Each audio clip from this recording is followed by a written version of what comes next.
Kaixo, 3 fase luze behar izan dira eta seguru gaude bat etorriko zarela gurekin pentsatzen duzunean azken urte hauetan frontoiaren obrekin gertatutakoa ulergaitza dela.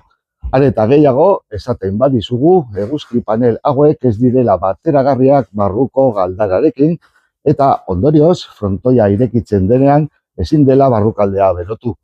Zentzugabekeri hau guztia gutxi balitz, erantzun berri digute eguzki plaka dotore hauek oraindik ez daudela sarean konektatuta eta kontadorerik ez dagoenez ezin dugula jakin zenbat energia ekoiztu dezaketen.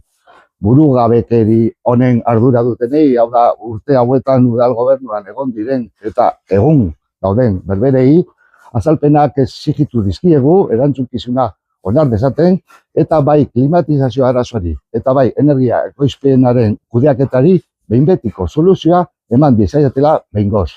Ikusiko dugu esate garen egon beharko obraren enegarren fasearen zain.